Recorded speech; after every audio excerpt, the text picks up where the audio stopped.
Welcome to the Sister Mentors podcast. This is an exciting time for us.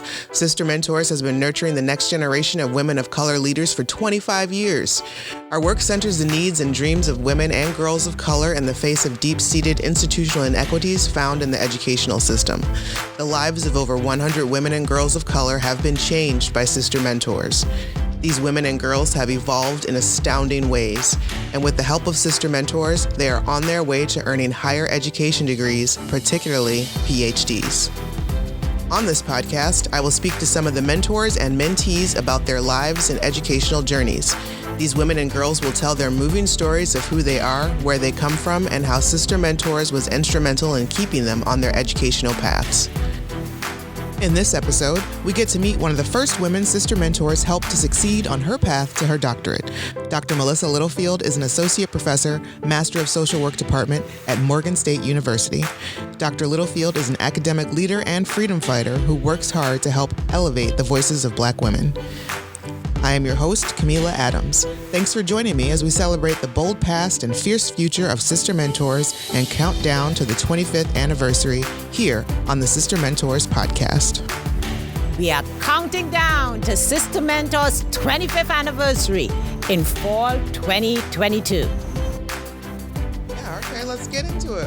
First off, let's find out who is Melissa Littlefield. Who are you?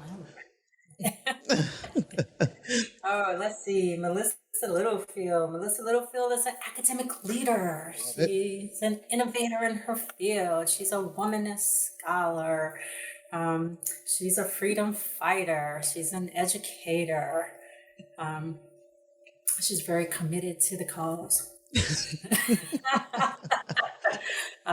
Most of which is really elevating the voices of Black women and creating safe spaces and nurturing spaces for Black women, both in the academy, but also just in terms of telling our stories and making sure those get into the canon and social work education, which is professional education. So also really creating knowledge for unearthing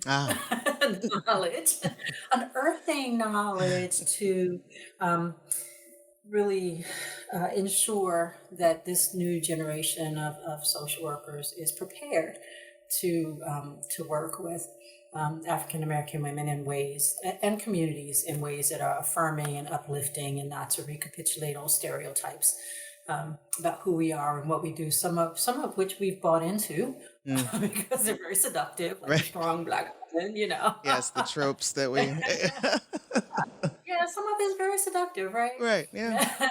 But it's still a setup. So yeah, I mean, that is what the work has been about for me all these years. Dr. Littlefield accredits her freedom-fighting mentality and educational values to the Southern Black woman's culture she was raised in. People I most closely identify with, I guess, culturally in terms of my upbringing are my mom and her sisters, although, you know, my two parents, I grew up in a two-parent household, but in terms of culturally, there's sort of a Southern Black women's culture, even though I grew up in D.C. My mom's family was from North Carolina, Okay. and apparently during the Great Migration north, half of North Carolina stopped in D.C. And so, you know, very much the values around education and around freedom and around being independent and around being excellent. Those are the values that these Black migrants brought with them, right? And so many of them were educators that I encountered in my growing up years in DC. Many of them are friends' parents, my own parents, my mom and her sisters, you know, and so these things that I'm, you know, espousing to you very much, just a part of the fabric in which I grew up, the community, really kind of bedrock values in the community in which I grew up in Washington, D.C., you know, which is ironic because during the time that I was growing up, you know, D.C. was the murder capital. Right. And the bottom of the ladder and everything, which was kind of unfair now that I look back on it as a scholar, in comparing states, you know, in terms of education and economics and things like that. DC was all the way down at the bottom, but I didn't experience it that way. You know, I experienced it to be a very affirming and empowering kind of community to grow up in. And I experienced a lot of different things when I left home. But that sense of self and that sense of excellence and that sense of Black excellence, you know, and not really buying into a lot of stereotypes about Black people really served me well. Is there a moment or event in your educational journey, like from kindergarten all the way to the doctorate, that is of great significance to you, that just kind of sticks out in your making? There are a couple. I would say, though, the strongest one really occurred when I was getting my doctorate, and this is when I became grown. And it was all the way grown. All the way grown, when like all the preparation you've had your whole life like brings you to a space and you find out what you're made of. And it's funny, you know, one of the sisters or sister mentors gave me a little sign that I still have in my office, and it's been a long time. I've been Dr. Littlefield for over 2 decades now. It says it was a little print with a quote from Eleanor Roosevelt: "A woman is like a tea bag. You never know how strong she is until she gets in hot water." I love that quote. And she gave me that because of this experience that I had that helped me get all the way grown up. Okay. So when I was getting my doctorate, I had written my dissertation, a draft of my dissertation. I was really struggling with getting it through the process. I didn't feel that my chair was really facilitating it. I wasn't getting the kind of feedback I needed, and I just felt like I was languishing. You know, I thought I would graduate in January, and here I was, like in September, sitting in my first Sister Mentors meeting. Like, I don't know what's happening. I can't get movement. You know, I'm just stuck. You know, I've talked to my chair a million times and I'm just stuck. It's absolutely frustrating, I'm sure. Absolutely. And so, you know, the sisters were very helpful and very supportive and gave me the courage to, how can I put this nicely, switch my chair. Switch out my chair and my dissertation chair to somebody who, you know, who was going to make it happen, you know, who was going to be more facilitative. So I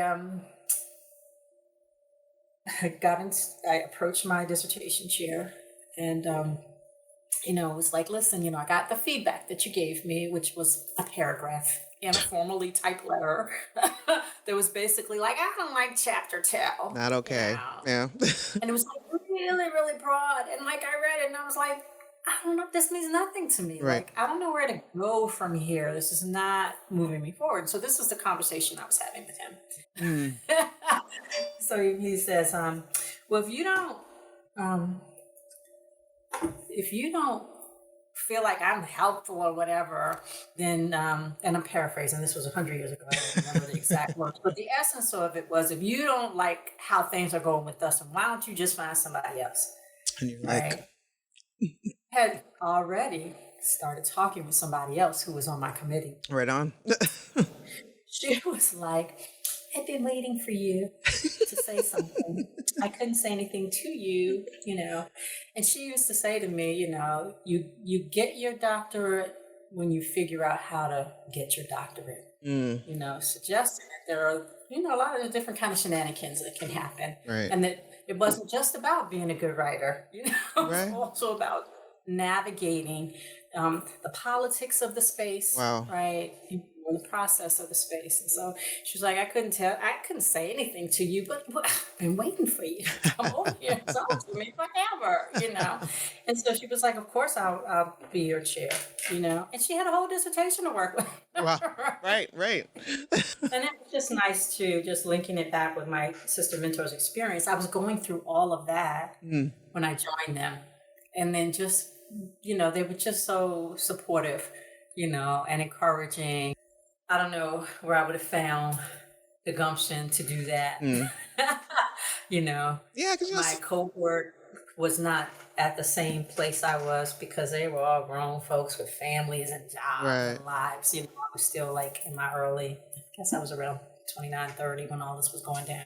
Oh, wow. Okay. So, Yeah, like, I mean, we always hear that it takes a village to help raise a child, but it's also like we still need that village in our adulthood too, to kind of help us. September 15th, 1997 was when Dr. Littlefield found her way to the first Sister Mentors meeting. She recounts her feelings walking into the welcoming circle of other Black women who shared her experiences. I was one of the first members. I feel like just Shireen is like the founding everything. She has such a vision,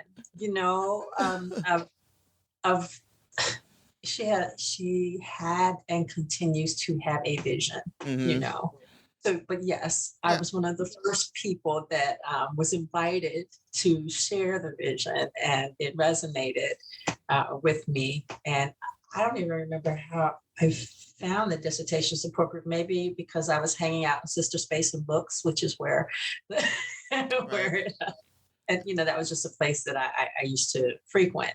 Yeah, I was excited. Getting a doctorate, there's a point where it gets to be very lonely. Yeah. And that point is when your classes are over, and your cohort is writing maybe at a different pace. At that point, it kind of gets to be whatever you make it,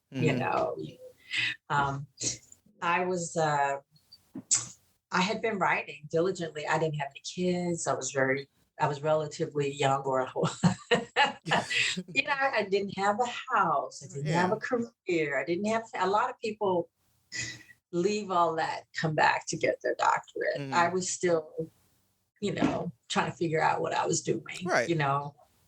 I went back to Howard to get my MSW, and then I was there and I was like, oh, hey, I'm not finished. Like, it turned that intellectual light back on. And that's why you had asked me a question earlier. That's why I stayed and got my doctorate. So when I came into that space, though, I was very isolating. I had written a lot. I was not moving forward.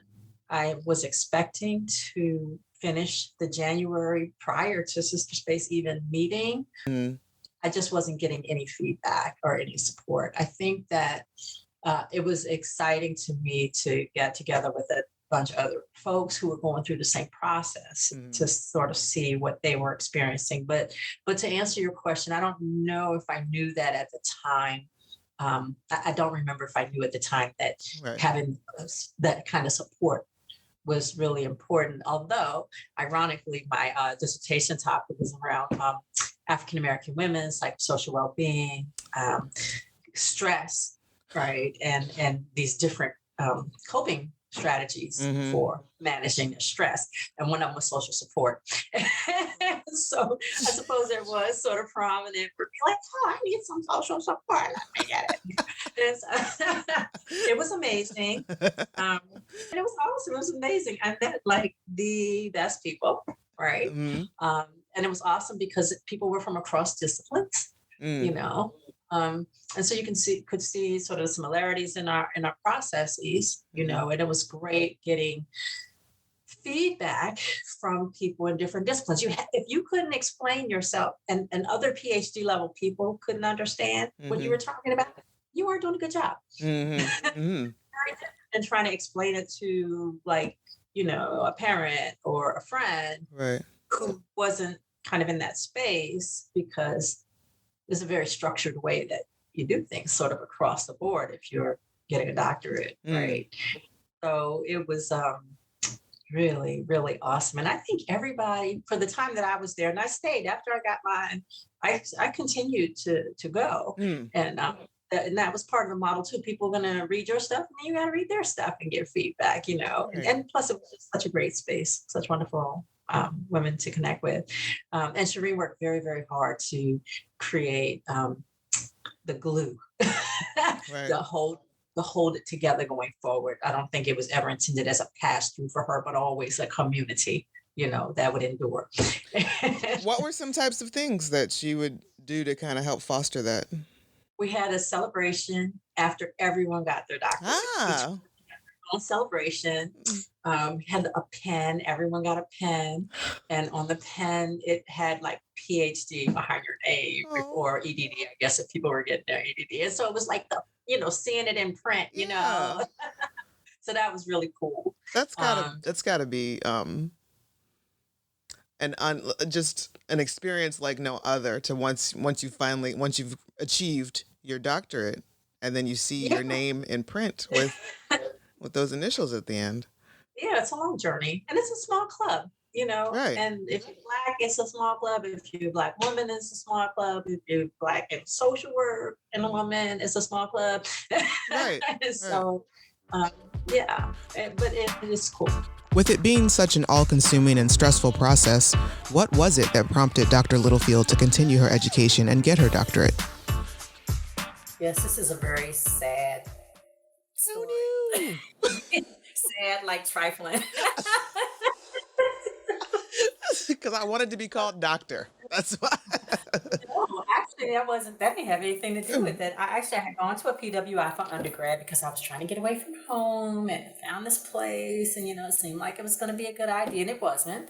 I got there and I was like constantly fighting to defend my spirit. And so I didn't stay and I came home, after I graduated. I mean, I graduated, but I didn't stay in the area, which, usually better to stay. You can kind of integrate and whatever. So anyway, I was temping for a while. I just really wasn't getting a foothold into anything professionally while I was here. And all my friends started going back to grad school. And I was like, oh, I'm not trying to get left behind.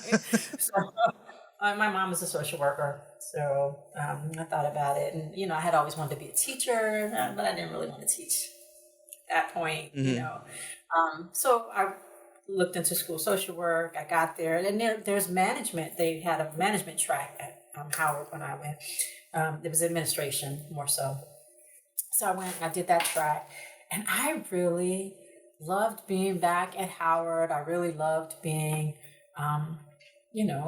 in that space. I found the professors to just be so engaging and it was just a great space, really. I really was enjoying it, but it was a 2-year program and it was over like really quickly. I wasn't done. I was like, Rocky, I just got here, just got good. So I applied to the doctoral program because I just wasn't ready to leave. Oh, wow. I was intellectually really, really engaged. Finding the right place is actually one of the things that I would advise people, Yeah, it makes a difference. Really finding a place that's affirming, a place that is validating, a place that sees you, Right. And you're there to grow, but you're also there to bring a contribution, right? Right. And so just having to defend my spirit all the time, everywhere, is exhausting. Yeah. And coming to Howard, I went to the high school across the street from Howard University. Okay. And there was a program at that time through DC Public Schools, which it was a DC Public School, still is, where you could take classes at some universities in DC. And Howard was one where you could take a full load. So I actually, in my senior year of high school, I actually was, for all intents and purposes, a freshman in college at Howard. Took all my classes over there, and just except math, which I had flunked so bad. Okay. I'm like sitting in college, getting straight A's, and over here trying to pass my math class in high school. So math wasn't your ministry at that point in time. No, it was not. Although, I probably would be very different today because I know myself better and there are better tools, Right. for practicing and things like that now. But anyway, I was saying that to say that I started at Howard as an undergrad. I transferred all those credits to my undergraduate school, so I was able to graduate a full year early. And then when I came back to Howard, I came back as a graduate student. Oh, okay. After I finished my undergrad degree. So it was literally coming home, but it was a restorative experience for me as well. And really helped me understand the importance, the value of Black spaces for Black people. Right. Just in this society that just doesn't value us, and especially Black women. Right. So. With that in mind, is that one of the reasons that you chose the topic that you chose for your dissertation, as well as you feeling you having to defend your spirit in other spaces? And I had taken a class in Spelman when I was on exchange in Atlanta that year that I referenced, and it was called Black Woman's Biography with the fabulous Paula Giddings, and so that was a great sort of awakening, eye-opening kind of experience, sort of the history of Black women in the United States. And then when I went back to my college, I was one credit short of graduating, and I needed an independent study, and I ended up working with the sociology professor there and just sort of expanding on the work that I had started doing in that class. Okay. And so I had all that background and that kind of interest, and so I kind of ended up back in that space, right? And the original chair that I had, again, I shared with you, he had a data set that he let me use. It was this huge health survey, and it had good stress variables in there, which are a big factor associated with psychosocial well-being, right? And then it had different kind of coping mechanisms they were collecting data on. And so it was a great data set for me to be able to study something that was really near and dear to me and very, very, very engaging. I was able to stay with it because, you really had to like your dissertation topic. Yeah, I would imagine so, because you have to look at it from every... Yeah, you're with it for a long time. You have to look at it from every angle possible, and you be sleeping with it, riding with it in your glove compartment. Like, it's just you and your dissertation for a long time. So you really have to find something that really, that is not just interesting to you, but really important. Right. To you in a kind of way.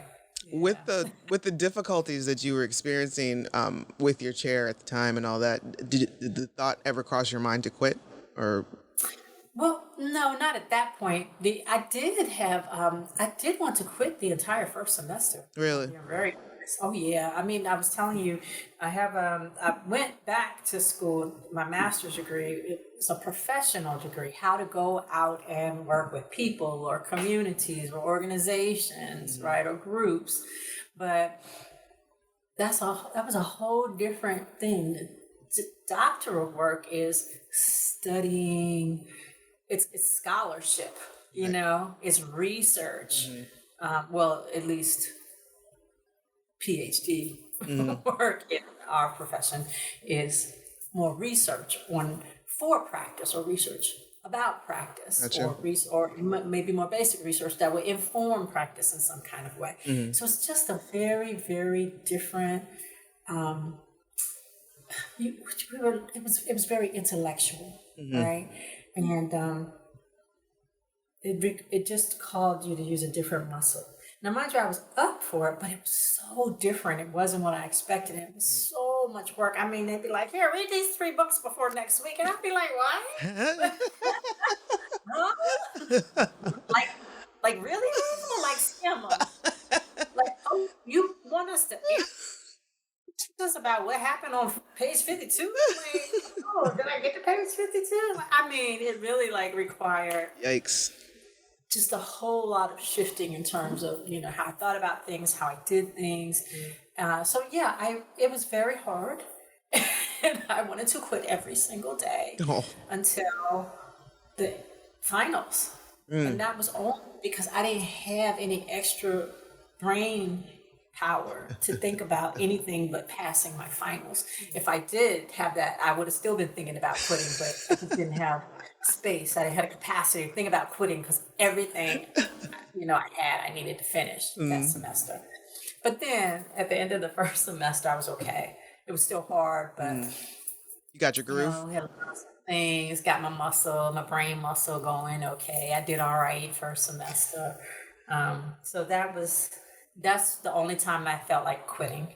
After that, I was invested, and enjoying it. And Well, how did being a part of this group, Sister Mentors, impact you personally? Like, we know academically what happened, but Yeah. Well, well, again, just to have a group of people that you were in community with, and even though I was the first one to graduate, I didn't leave the group at that time, and so it was helpful as I was leaving the space that I was in and going into academia to still, be connected there, friendships with people, in the group, go out and do different things.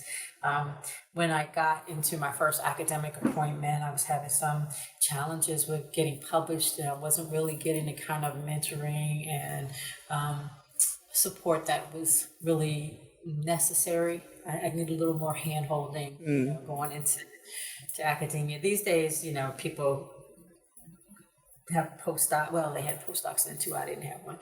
But these days, many people come into the academy with multiple publications, so they've already worked with somebody and all that. But that was not the case for me. So the associate dean asked me, well, what can we do to help?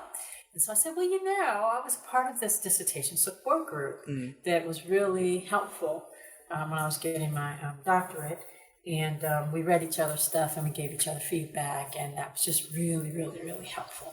And so he, to his credit, gave course releases to two senior faculty who were very prolific writers, and they started this support group that was roughly kind of based on the basic model of the original Sister Mentors, which was you would read and give feedback. It was great. I got lots of ideas. There were people in my profession, and they were all writing, so I could see what other people were writing. It helped me understand how to frame things, right. How to find a journal. And these were not kind of didactic lessons that were given. It was just like being a part of that group and seeing what other people were doing and hearing what other people were writing about, and the feedback they were getting from these two seasoned scholars in the group was just a great way to learn about the process. And so everything that I sent through that group got published. And then I learned this is a story, you write an article, it's a narrative, So it was just very, having that model, and I've used that model, in different spaces during my academic career to either get or give support to others around learning the process of writing and formulating your intellectual pieces, your scholarship. So it's been great. Were you the first person in your family to receive a doctorate? My father was a Middle Eastern specialist, right? So that's what his degrees are in. He worked for the Library of Congress, and he did stuff with the Middle Eastern literature. So he was in a doctoral program, and I guess in his field, it's like an MA, PhD, you tend to go through. So he almost got his doctorate. I asked, and he always would say that, and I was like, well, why didn't you just go on and finish your doctorate? And he said, because I got a better offer from a publisher. Just this last weekend, he told me this. And I was like, what do you mean? For his dissertation, he was doing an annotated bibliography on literature in a certain area, Arabic literature. And rather than finish it for his dissertation, somebody wanted to pay him to publish it. Wow. So he went with that. He never came back. He was like, big deal. So I guess my dad was this close. He was this close. All right. And there may have been people. My mom tells me, I thought that her generation was the first generation to really, go to college and get degrees and all that. And she was like, no, actually, I guess my maternal grandfather's family had been school teachers, college professors, whatever. Okay. But they were interrupted by the Depression. Right. The Great Depression. That'll do it. So just disrupted a lot of stuff. Yeah. And then, so they always had this value of education. They had, people who were college graduates and all. But Right. after that, they kind of skipped the next generation because they didn't really quite recover economically from the Depression. So my mom and her sisters all have master's degrees. Well, how did getting a PhD change your future? Well, it, certainly, I told you before that I wanted to be a teacher. Mm-hmm. Right. and I went kind of away from that when I went to grad school, and then I came back to it, and I really, so it helped me realize that a part of, a dream that I had growing up for sure. Also, I think just the way that you learn how to think about things, right? It's very particular. It's a intellectual approach, right? A problem-solving approach, a way to think about the world, a way to think about what's happening. And I find that I bring it to like every endeavor. Sometimes it doesn't go over well, because sometimes people don't want you to intellectualize stuff.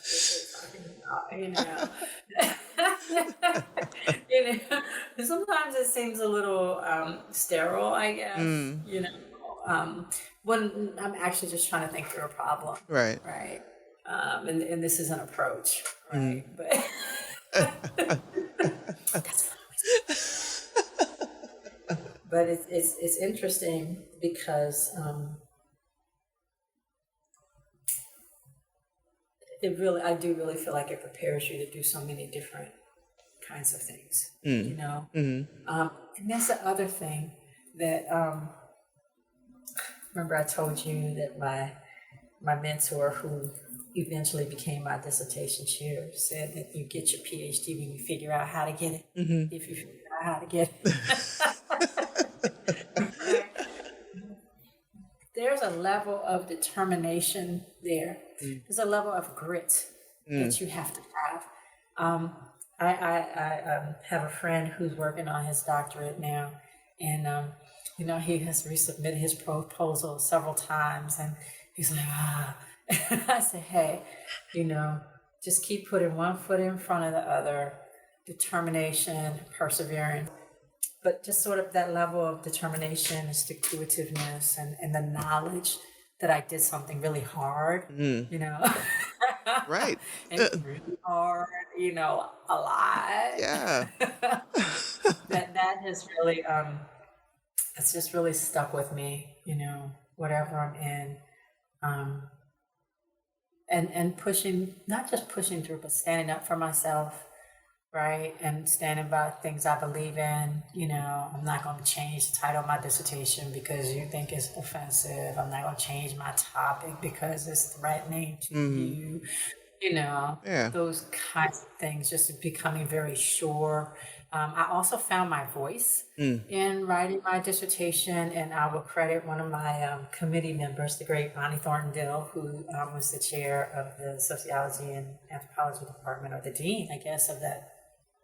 Was she a dean? She just retired. I don't know if she was a dean or a chair. Okay, don't put this part in there. Right on. I wish she was. But she read my dissertation. She was like, yeah, this is nice.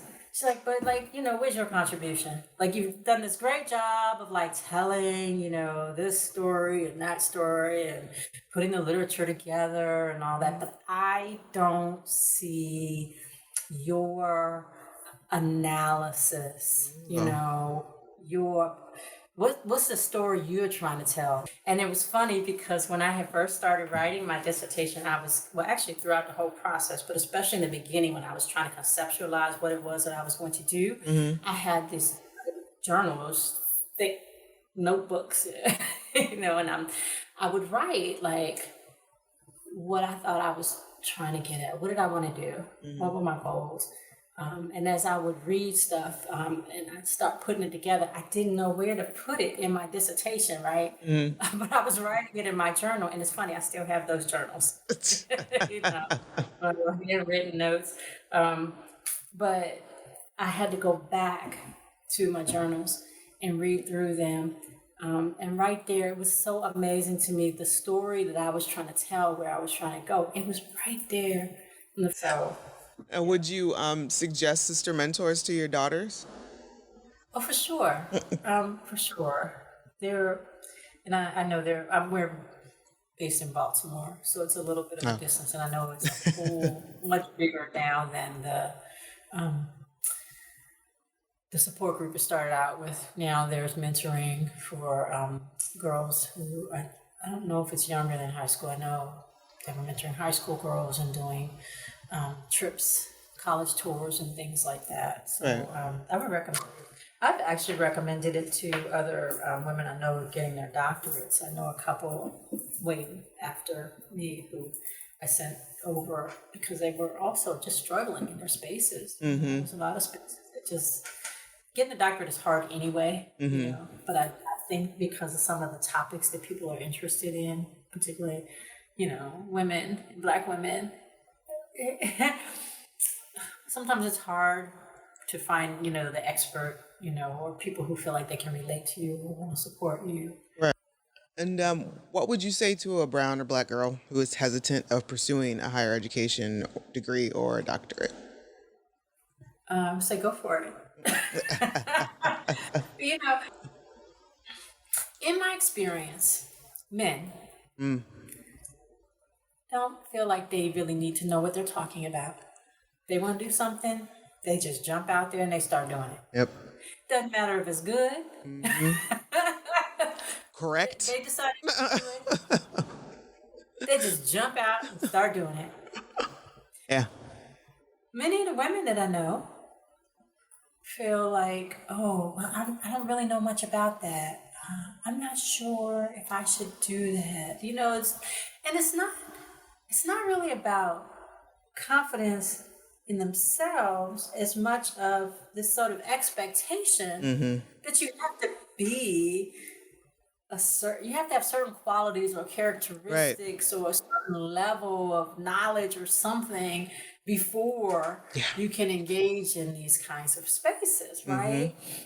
And most of the time we have all of that. Right. You know, but we haven't necessarily been in spaces where we have been validated, right? Or where that's been appreciated. And indeed, sometimes we've been in spaces where people try to shut that down. You know, they try to press it out of us early on. You know, I mean, I can't tell you how many times I was told that I was too much, you know, to be quiet, you know, to sit down. Right. Girl, you crazy, you know.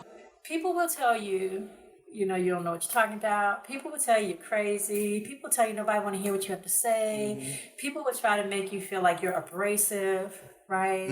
I would tell girls, dream. Don't be afraid to be bold and to dream, and you can find your people. And one of the things I love about the internet now is it expands your universe. You don't have to just be with these little turkeys hanging around you, not telling you what to think. You know, you can find people, right, who, you know, are also thinking, and you don't even have to get to know them personally. You can follow them, but you can interact with them in those spaces. You know, you can find your people. So do it. Yeah. And that is a perfect note to end on. Find your tribe, find your people. They are out there. Yes. Thank you so much, Melissa, for, you know, engaging with me and having this conversation about just who you are and how you got there, and Sister Mentors, and how they helped to help boost you, help to brighten your shine as opposed to dimming. Hey, you know what? Help the sister to get over. I mean, I don't know, honestly, you know, if I don't know what would have happened at that point. I was so demoralized, you know, when I happened into that store that day. Yeah. So, you know, they really. You found your tribe. You found your people. I found my people.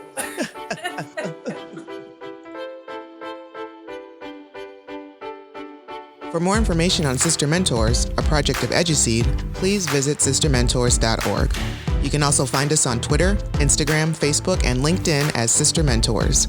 Please subscribe, rate, and review the show wherever you get your podcasts, and don't be afraid to share. This podcast was produced by Rugged Angel Productions for Sister Mentors.